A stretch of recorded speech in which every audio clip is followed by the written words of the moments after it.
Good morning, everyone, and welcome to MindSpeak. It's a real pleasure to be hosting our first MindSpeak of the year and to have such distinguished guests. This event today is being co-hosted with Safaricom and Sander, who's a friend of mine who actually was the thought leader and conceived the entire sort of sustainability engagement at Safaricom. I'd like to thank the Intercontinental. And most of all, I'd like to thank our chief guest, who's the executive director at UNEP, Erik Solheim. Erik, we were on tenterhooks this morning because we weren't sure he was going to make his way back from Davos. And he tells me that he only just made it because Donald Trump closed down the airport for 45 minutes as him and his contingent of 700 billionaires sought to get their way out of Davos. So we're very grateful you've made it, Erik. And we look forward to maybe getting some real-time insights from you about what actually happened there and what you achieved, because I saw you've signed a couple of agreements and they look very interesting as well. I just had some few thoughts of my own that I wanted to share, and I suppose they're a little bit quirky, but today's subject is the environment, clearly.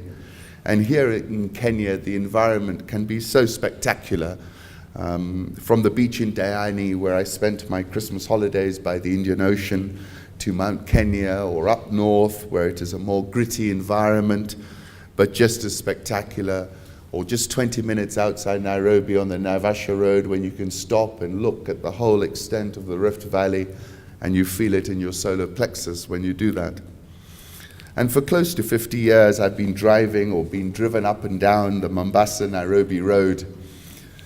And once my father even drove it in less than 4.25 hours. And if you try to do that now, it would not be possible because of the amount of trucks on that road.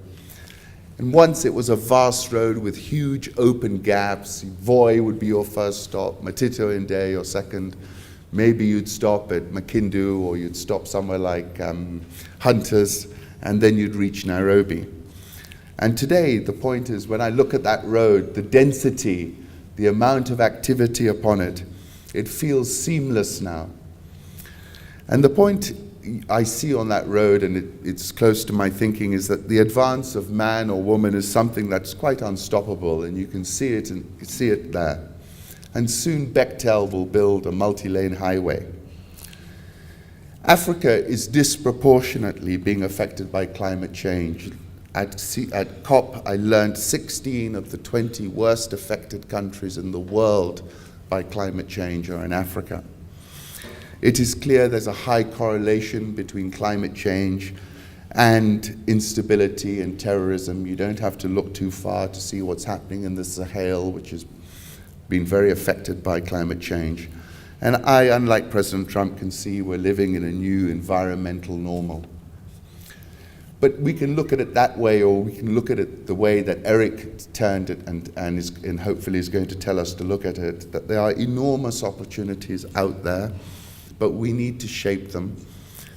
I am from Mombasa, and if we all imagined ourselves as shareholders in Kenya Inc., you would ask yourself, are we doing the right thing with the blue economy, which is on our doorstep?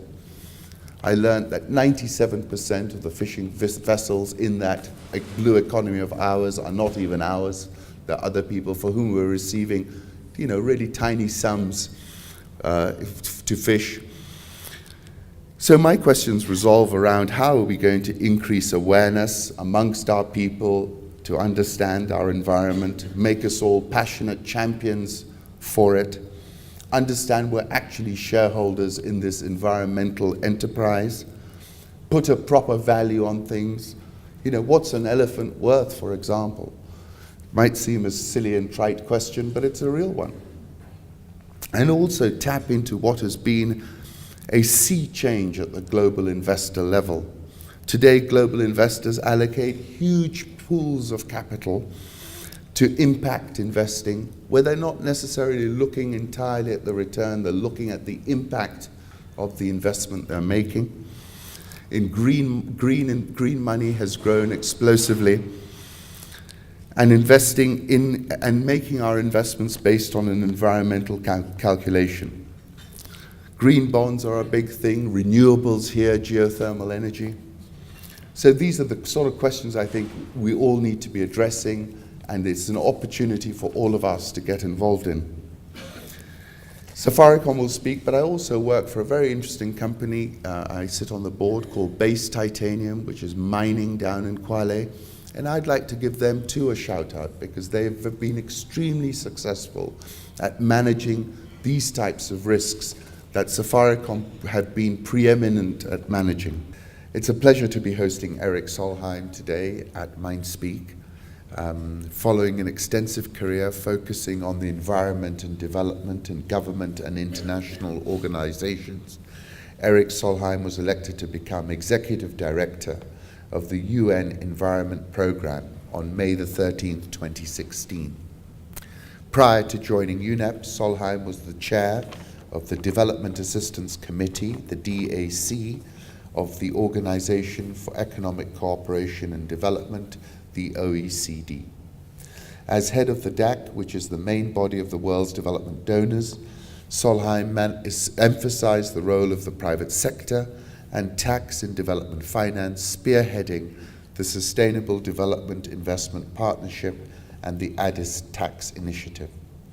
Erik also focused on the need to channel more aid to least developed countries and bring new members and partners to the DAC. From 2007 to 2012, Erik Solheim held a combined portfolio of Norway's Minister of the Environment and International Development, and from 2005 to 2007 served as Minister of International Development. This unique mixture allowed him to bring a coherent approach to development and the environment. During his time as minister, Norwegian aid reached 1%, the highest in the world. Erik Solheim also put into place the Nature Diversity Act, which many consider to be Norway's most important piece of environmental legislation in the last 100 years. The Norwegian Climate and Forest Initiative, in which Norway cooperates closely with Brazil, Indonesia, Guyana, and other countries to conserve rainforests, was also established under him. This initiative provided critical input to the establishment of UNREDD, the Global Coalition to Reduce Emissions from Deforestation and Forest Degradation in Developing Countries. Erik Solheim is also an experienced peace negotiator, having acted as the main facilitator of the peace process in Sri Lanka from 1998 to 2005. The peace process led to a ceasefire and the Oslo Declaration in 2002, where parties welcomed a federal state in Sri Lanka. He continued to lead peace efforts in Sri Lanka as minister and has contributed to peace processes in Sudan, Nepal, Myanmar, and Burundi. In addition to his career as minister and at the OECD, Erik Solheim has served as UN Environment Special Envoy for the Environment, Conflict and Disaster since 2013, and a patron of nature for the International Union for the Conservation of Nature since 2012. He's received a number, my goodness, this is like fantastic, Erik. He's also received a number of awards for his work on the climate environment, including UNEP's Champion of the Earth Award, Time Magazine's Hero of the Environment, an honorary doctorate from Terry University in Delhi, India. He's also written 3 books, and I'm not going to pronounce them because they're in Norwegian. Den store samtalen, nærmere, and Politik vil.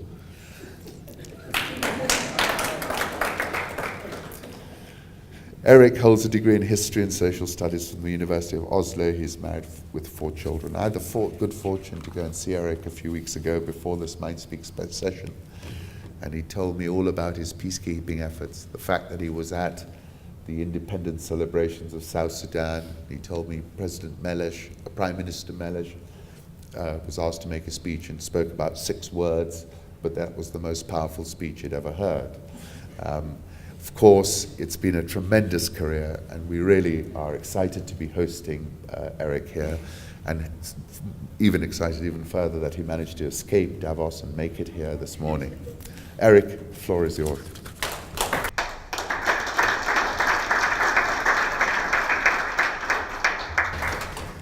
Thank you so much, my dear friend. This is a very, very dangerous introduction because it seems that I've achieved something in my previous life, and from that I can just go downwards. So, thank you for that one. I'm very happy to be here and really, really impressed that so many people are turning out a Saturday morning for this, and let's have a conversation later. Also, just by chance I came in.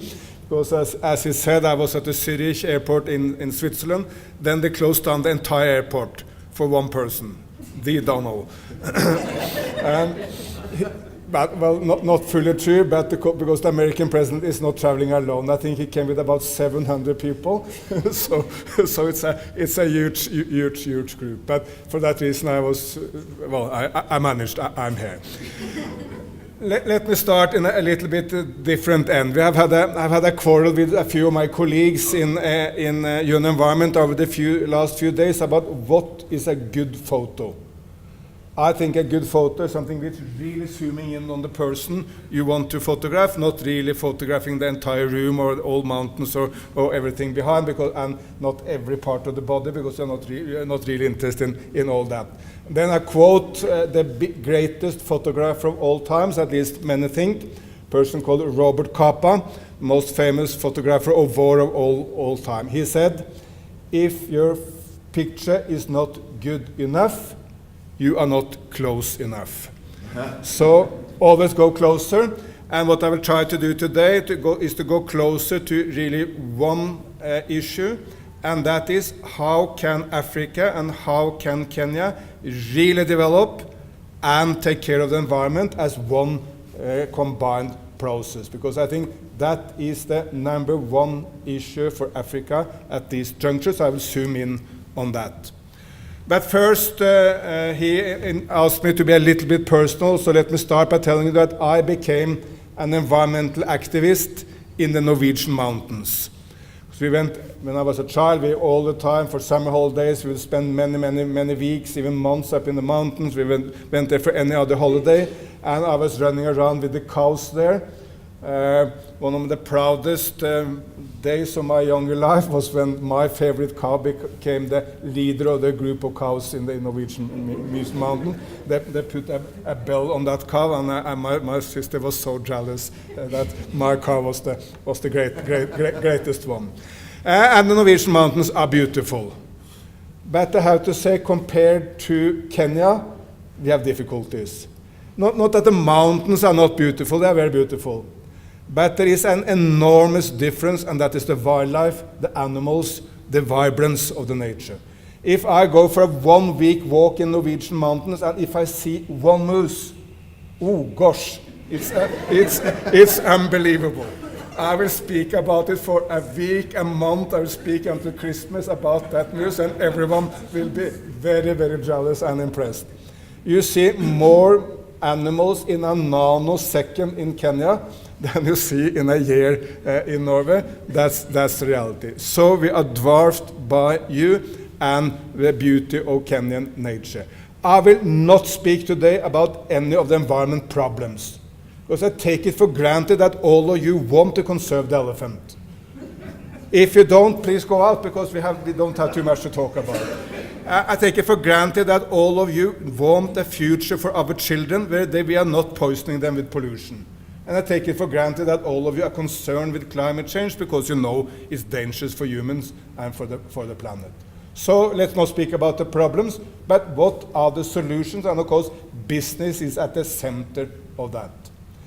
In the part of Norway I come from, people are hardworking, they are changing. This has been a part of the planet which has changed very, very fast, even if it's a kind of remote countryside area. My grandfather was the first person who put up a small hydroelectric power plant there. He was a kind of entrepreneur and pioneer. He was a big man in that small community, but of course no one had heard of him, even if you went to the next village.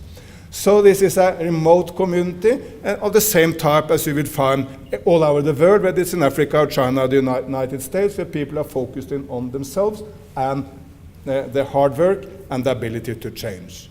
But society has changed in a way no one thought possible. We're zooming on just one issue, gender. When I was a child in Norway, there was one minister who was a woman, of course the Minister of Gender and Children Affairs. There was hardly any parliamentarians, no business people, and my mother was one of the very, very few women I even knew of who was not just a housewife, but also did some work outside the home. Last year, we got 3 women in the 3 most powerful positions in Norway. The Prime Minister is a woman, Minister of Finance is a woman, and Minister of Foreign Affairs is a woman. But as some people said, still male are allowed into the government. So it's an enormous change. And it has happened in a very short period of time. People are able to change. When I was a child, we were told that, well, girls can do something. They can understand English language maybe, and maybe study history, but they won't really understand the hard issues, the mathematics and the physics, which is at the core of Safaricom, they couldn't really understand. Well, today, girls are doing better than boys at every level of the education system in Norway, from kindergartens to postgraduate in universities. There is no exception. It's only one topic where we male are still superior. You know what that is? Soccer, sports. We are still running faster, still better in skiing, still better soccer players, but we are in every other subject inferior to the girls and the ladies. Maybe, I think, because they are more hardworking, more disciplined, not going out drinking as much as some of us are doing. There may be many reasons, but it's an established fact. But it shows the enormous ability to change in society. I'm not sure whether Kenya and Africa should focus on Norway when you want to see changes. Let's focus on Asia, because that's where developing nations have changed at a speed no one thought possible. I just visited Madagascar. It's one of the poorest places I've ever seen. The average inhabitant in Madagascar is not richer than the average inhabitant in Madagascar was in the 1950s, when they came out, or early 1960s, when Madagascar came out of colonialism from France. Well, South Korea in the 1950s or just before came out of Japanese colonialism.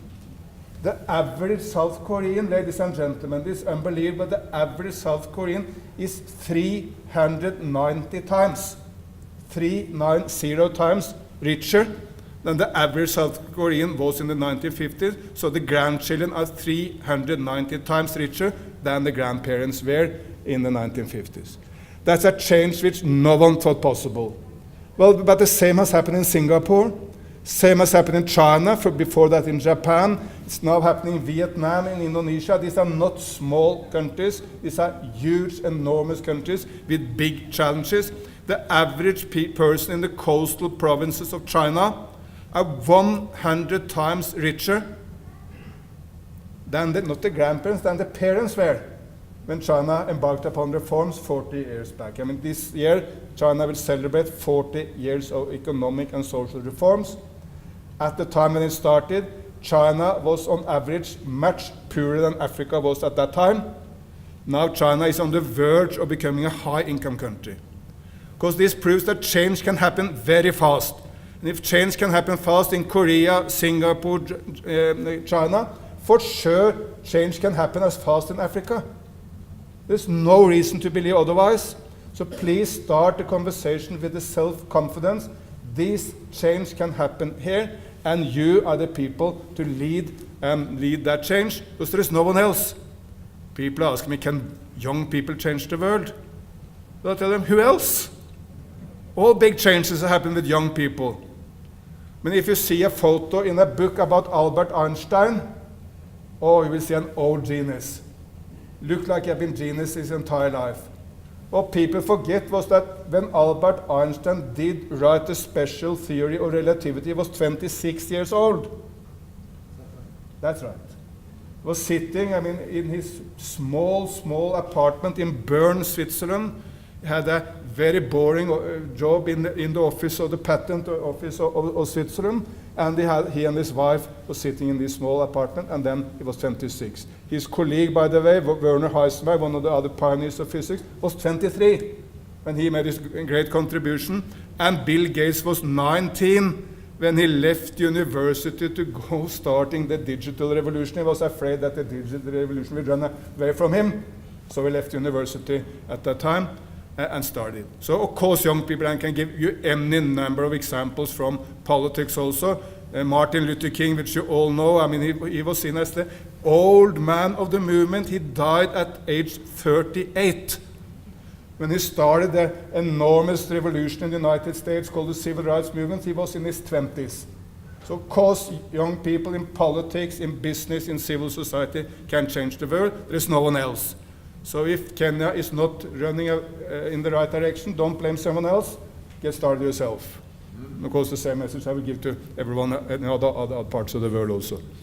Okay, so what are the main reasons why these Asian nations have taken off so fast? Let me make three before I really zoom in on the environment. I think there are three main reasons. Number one, leadership.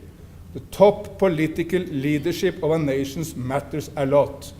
It is very critical that the top leaders of the state are not seen as corrupt and are seen as dedicated to development of the state. I give one positive African example, one of my heroes, Meles Zenawi of Ethiopia.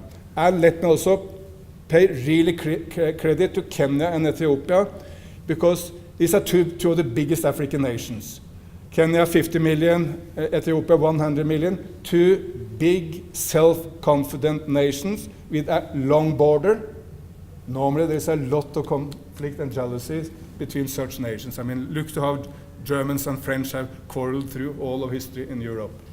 The fact that President Kenyatta and Prime Minister Haile Mariam is working so closely together, and that Kenya and Ethiopia can work closely together on many issues, is a fantastic positive for Africa. So please keep that up. Then let me speak about Meles Zenawi. He came to Norway. I was his host. I called all the business community of Norway to listen to Meles. What did he say? He said, I need you. I need your investment. Please come to Ethiopia. Please invest. Please come with the technology. Please come with the money. Please come with the organizational skill. We really want you and need you. But Ethiopia has a development strategy which is decided by the government of Ethiopia. We stick to that strategy. And we want you as investors to align with our priorities. If you can't do that, well, go somewhere else. There are so many other places in the world where you can spend your money more wisely. And the business community loved that message, because they saw him as a serious person who really had a vision for Ethiopia, but then wanted to mobilize the private sector and their fantastic abilities for that vision. So visionary, strong leadership matters. Second, the vibrance of the private sector matters, and Kenya has a vibrant private sector, but of course you can do a lot more. But without business, you come nowhere. Business is at the core of the Chinese miracle, at the core of the Korean, Singaporean miracle, mobilizing the enormous forces of innovation, organizational skills, talent in business, and creating the jobs. Remind yourself that there's 1 million young people joining the labor market in Africa every month. All of them have the same ambitions as we have. They want to feed a family. They want to get a wife or a husband. They want to do something meaningful in life. They want to contribute to society. All that is much, much, much easier if you have a job than if you don't. So creating jobs is critical in Africa, and there is no other place where the majority of jobs can be created than in the private sector. Organized private sector is also much better than the informal private sector, because it comes with more stability, more rights, and more drive. But private sector is the job creator, and you need the vibrant private sector for that to happen. And the third, good leadership, vibrant private sector, the third part of the Asian miracle is education. I saw that Amina Mohammed, the former Minister of Foreign Affairs, is now the Minister of Education in Kenya. Seems to me, I know her, good news. I mean, we are dedicated, hardworking minister on that. But education is key. If you rank the nations in the world now on education, all the best ones are Asians. It's Japan, it's Korea, it's Singapore, it's Vietnam, it's China, and they're long ahead of Europe or North America. I mean, you won't believe it, the 15-year-old in Vietnam now learn more than the 15-year-old in the United States of America or Norway. Who would have thought that in the midst of this American-Vietnamese war and the Vietnam War, that the 15-year-old in Vietnam would understand and learn more than the 15-year-old in the United States. This is about ambition, dedication, getting the best people in society into education, making good people become teachers. There are so many aspects of it that without education, it's very, very hard to be part of the modern economy and to grow. And we know from the planet that there are very, very, very few people with even basic education among the extreme poor on the planet. Extreme poor, nearly all, are people without or minimum education. So education is a way out of poverty and a way to society growth. So these three, visionary leadership, business, vibrant business, and education, are in my view the three core components of the Asian miracle. I know it's a hard question to ask. Why are someone developing faster than we do ourselves? But still, I think it's a necessary question to ask. And by the way, it was exactly that question the Chinese leader Deng Xiaoping asked himself when he started the turnaround of China. He told the Chinese people, we are lagging behind Europe and the United States, but by the way, Japan and Singapore and Korea is more developed than we are. Maybe there's something we can learn. We sent people around, brought that lessons learned to China, used it in a Chinese way, which most of us don't understand because we are not Chinese. So it was not that China became Europe or the United States, but it still is China, China, China. But it's a much, much more affluent, richer China where people live much longer. By the way, people are now living longer in the city of Shanghai than in most of the United States of America. Life expectancy has gone above and in such a very short period of time. So, on that basis, leadership, private sector, and education, how can Africa make this really big step forward, which will be to bring everyone out of poverty, to bring all Africans up in the middle class, and to do that in such a way that is making the environment situation better rather than worse. There is no reason to believe the old-fashioned story that to grow you need to destroy the environment. To the contrary, we can build on the environment, make the environment better while we grow. India, by the way, last year had 7.5% economic growth, the highest on planet Earth, on the 2% emission growth. So it's complete decoupling of emissions from economic growth. But then what are the sectors and what are the issues? Let me start with one sector which Kenya is doing fairly well, which is renewables. Few years back, nearly everyone thought that you need to go into coal because it's much cheaper. No one did coal because it's better. Everyone knows it's much worse from a health, for the environment, but it was much cheaper. But now the price of solar has come down to a level where it can compete with coal everywhere in the world. This is off-grid solar, and it's on-grid solar, and it may be off-grid solar which can later be on-grid solar because obviously you need a grid system, but it's also very, very good if you can get people into off-grid as a starting point. So thank you for all you're doing here. It's a very good presentation, and this is exactly what we need all over this continent, off-grid and on-grid solutions. And we see enormous innovation. In India, they've just now opened the first newly fully solar airport. In the United Kingdom, which was based on coal, they are now down to 2% coal in the energy mix.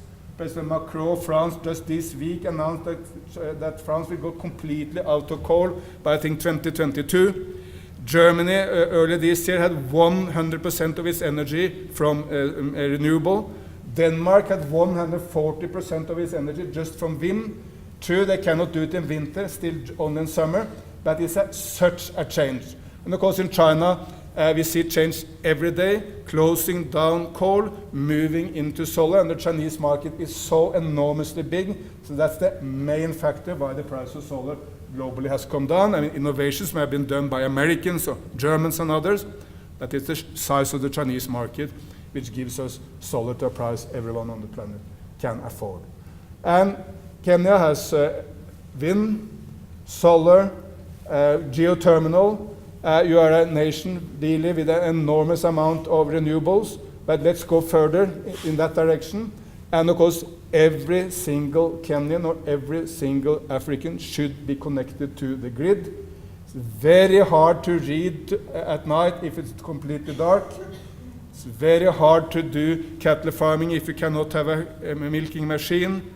It's very hard to grow if you don't have electricity. And it's of course much more difficult also to vaccinate children because you need a cooling system for that. So electricity and energy is at the core of nearly all other activities. But it's an enormous possibility for you, for innovation, for young people to set up smaller or bigger companies and to provide that in many different new technological forms. Second, tourism. Africa has an enormous potential for tourism. And again, it's closely linked to the environment and particularly to wildlife. For the very simple reason that if you want to go for a beach, true, Mombasa beaches are very beautiful, but also to the beaches in Sri Lanka or in Thailand or in Turkey or in Spain. There are many beautiful beaches in the world, so it's hard for Kenya to distinguish itself completely just because of the fantastically beautiful beaches in Mombasa. But the other places don't have the wildlife and the national parks which Kenya possess. And of course the combination of the coast and the wildlife is a fantastic draw for tourists. Tourists also want great white cap or other great Kenyan bears. They may want South African wines. They want decent hotels. They have all these things coming together. But wildlife is at the core of African tourism because it's the one area where Africa is completely superior to any other part of the world. You may see a tiger if you go to India or Russia. That is incredibly difficult. The chance you see a lion if you go to Masai Mara is fairly high. So it's a complete two different divisions when it comes to this, and building upon this is critical for Africa because tourism is the biggest job creator on the planet. You can have a car factory with hardly any employees. You just have a few people looking to the panels of rowboats. But the smallest hotel need a lot of employees to serve, to clean, to make sure everything is well. Otherwise, people will not come. So for job creation, there's hardly anything which can compete with tourism. That's why tourism is so central. And for that to happen, Kenya and other African nations need to take good care of its wildlife. And we have astonishing positive examples. I was just in Botswana. They have maybe overall the most successful nation in Africa on this. They have the slogan of low volume, high value tourists, meaning in reality they want the rich people who can pay a lot. So may not be very democratic, but it serves Botswana very well, and tourism are the second biggest income earner for Botswana, while at the same time they have an increase in the elephant population and basically increase in nearly all sorts of wildlife in the Okavango Delta and all over Botswana. True, population is smaller, so there are some things maybe easier, but it's also a very good example for how we can do it. Moving on to Rwanda, I was just with my family there. They now take, unbelievably, $1,500 American to see the gorillas. That's, ladies and gentlemen, that's good business. You see the gorillas for 1 hour. But look to the enormous income potential this is for the state of Rwanda. The Volcano National Park, where this is based, has a rapidly growing gorilla population. Why? Well, of course, every single person in the neighborhood wants to defend the gorillas with their own life, because that's how they can be taxi drivers or tourist guides or work in the hotels or be professors at the university there. They are there because this enormous income generation is good for society, and then the local people are the first to defend. There is no way African governments at the end can defend the wildlife in Africa by sending police or military. You may use the police also, or you need to have to do that, but at the end of the day, it's the attitude of the local people who is the critical factor. If they want to defend because they benefit, it's much, much easier for governments. So making this link between wildlife, conservation, and tourism is a fantastic opportunity, another green opportunity for Africa. Thirdly, agriculture. You asked what we did in Davos. Two of the main deals we in UN Environment made one was with Rabobank, which is the biggest, I think, agriculture bank in the world. It's Dutch. The other was with BNP Paribas, which is the biggest bank in Europe. It's French. And with the chief minister of the southern Indian state of Andhra Pradesh. Andhra Pradesh has 12% economic growth. It's the highest in the world. And it's higher even than what China has had at its peak. So it's unbelievably high. And they do that by planting trees, by moving into solar, and now by transforming their agriculture into what they call nature-based agriculture or natural agriculture, which will use much less pesticide, much less fertilizer, but then this also save the subsidies for the fertilizer. So the farmer will get more income while you protect the biodiversity better, while you get greener products, and while you save state money. So if this works out, which we think it will, it's win, win, win, win. And there are 6 million farmers in Andhra Pradesh. Population is the same as in Kenya, or a little bit less than France. So this is not small, everything is big in India. If they can turn out this miracle in Andhra Pradesh, well, of course it will, as people, the World Bank said, it will be globally significant, because then it can happen everywhere else in Asia, and for sure also in Africa. Turning agriculture into climate smart, into more productive, into greener, is another huge opportunity. And of course here there is also any number of jobs to be had in the selling of the products, the marketing, making more advanced agriculture products, etc., etc. Industrialization. Africa need to tap into that. It's still a huge opportunity. Look to the following. I mean, the theory of economics is that where the salaries are the lowest, the investments will come. Now the salaries in the textile industry in Africa is less than 1/10 of the salaries in the textile industries in China. Still, nearly all global textile industries are in China. More than 50% of all garments on planet Earth are made in one country alone, in China.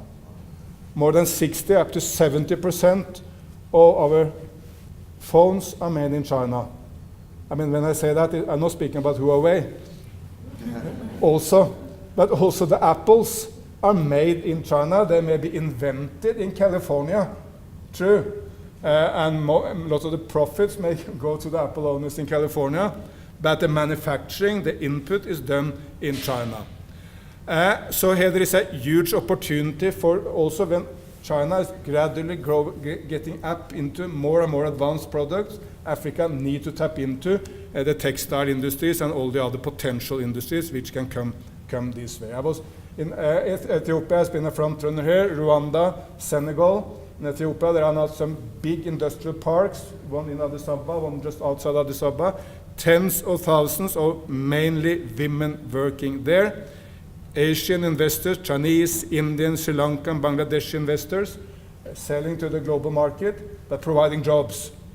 And true, the jobs in the beginning are not high, but also true, we have seen in China, in Bangladesh, in Vietnam, all other places that when established this production, gradually salaries are increasing in a very good way. So tourism, industrialization, agriculture, and renewables, all are enormous green opportunities for Africa. Let me mention at the end 2 others. Africa can leapfrog, but we need to qualify this discussion. There are some areas where you cannot leapfrog. You cannot leapfrog into producing rockets. You need to start by producing textiles, more simple industrial products, and then you go to the airplanes and rockets. I mean, now China is this year producing its first airplane. That is 40 years after the starting the textile production and taking off. So you cannot leapfrog on industries, and you cannot leapfrog on agriculture. It's hard work and gradual change. But you can leapfrog on energy. There is no need to build coal. You can go straight into all the modern solars. You can leapfrog on phones. There's no need for the permanent lines when Safaricom is providing fantastic services right on the mobile phone. You can leapfrog on banking. M-Pesa is a fantastic example of that. But you see all over the planet now, companies who provide banking services on your mobile phone. If you go into a shop in China today, many places you will not be allowed to pay by cash. Cash is gone. You have the choice, so either you pay by your cellular phone through Alibaba, or you pay through your cellular phone through Tencent, which are the two main companies in that business. You put your phone down on the QR code, and the owner of the factory or the shop get your money. And you can do it for the chewing gum or one Coke, or you can do it for much bigger. So this is, you were pioneers. Kenya was in front on M-Pesa, but China is now probably the lead nations in the world when it comes to these technologies. But utilizing these technological opportunities to leapfrog is absolutely essential, while understanding that you also need the gradual change in industrialization and agriculture. And finally, it's also key, Africa is a continent still of a lot of farmers and many people living in the countryside. But Africa is also rapidly urbanization, rapid movement into cities, which in principle is good. Let's not speak of it if that's bad. Any society which has been affluent has had this tendency of moving into cities. But of course, still, a lot of people are moving into African cities in a very unregulated way, moving into very poor or slum-like areas. Many African cities are not really planned for this, so there's a lot to be done to make the African cities more hospitable and nicer for its citizens. But the general tendency of moving into cities is a very good one. Africa is the one continent with rapid population growth. At the moment, only Africa and South Asia have population growth. Chinese population is stabilized. Latin America, Europe, Middle East, all other parts of the world, population is stabilized, or many parts, Russia, Japan, even going down. This is an enormous opportunity for Africa, because young people are the most innovative, they tend to be the most hardworking, they are producing the new ideas, and young populations like the Chinese was until very recently are nearly everywhere where you see the rapid economic growth. So it's an enormous opportunity if we can just combine, make jobs for all these young people. But this rapid rapid development, rapid moving into cities is again an opportunity for Africa if Africa can get it right. Then Africa needs to be better in planning the cities, must be better in creating mass transit systems. In Addis Ababa, there are now beautiful trams provided by China, fantastic.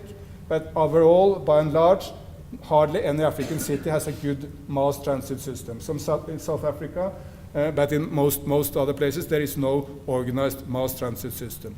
Then think of the fact that Singapore got this right from the very beginning. Singapore is now one of the richest places on the planet. But when Singapore was very poor, they started this city planning. They said it's not enshrined in the human rights anywhere in the world that you have the right to take an empty car into the city center of Singapore. If you want to take your empty car there, well, you fill it up with your neighbors, or you pay a levy, which we will use to establish a metro system in Singapore. And today, Singapore is, yes, very rich, but also one of the greenest cities on the planet, one of the most well-planned cities on the planet, one of the least polluted cities on the planet. But it started when they were a city most people in the world wanted to avoid, because it was a city of crimes, city of poverty, a very filthy city. Now it's, of course, one of the cleanest cities. So getting it right from the beginning has enormous promise for the future, and there's no reason to believe that African cities can get it right. If they can plan, get better transit system, move rapid into electrical mobility. Electrical cars, electrical vehicles can now compete with gasoline cars. When you look to the lifespan, there's no reason to move into the gasoline cars first. Africa can leapfrog right into the Teslas, the BYD, the Chinese company making electrical cars, or all the new electrical cars which are coming from BMW, Volkswagen, General Motors, Ford, Toyota. All of them are making electrical cars, and all of them cannot compete with combustion engine cars. It's a matter of regulating markets so that we get them faster. Africa can also rapidly move into bike sharing, which has taken off like that in China. We are now doing bike sharing at the UN compound here, graciously given to us by Mobike, which is one of the 2 lead bike sharing companies in the world. But this is in 2 years' time, and that's of course inspiration for young entrepreneurs here. Mobike was started with a start capital of $40,000 American in Shanghai. Now the estimated value is $3 billion US, and that's taken 2 years. Why? Well, consumers want it. People want it. They don't need to own a bike when they can rent it for close to zero and use it in the daily life. So to summarize, the enormous opportunity for Africa is this young, vibrant population which is coming with a fantastic number of ideas, and then to merge the environment protection and develop into one: people, planet, and profit. There's nothing wrong of making a business out of doing something good. The more we can make businesses who support the environment or get people out of poverty, the better it is. What's wrong is that you have some businesses who make profits of destroying the environment or providing the most evil of weapons. That's wrong. Having a sound profit of saving the planet is just fantastic, and that's what we should aim at. And Africa can do this combined: environment and development, people and planet and profit. Let's just evoke one of the best political slogans ever invented. President Obama, not Trump. Yes, we can.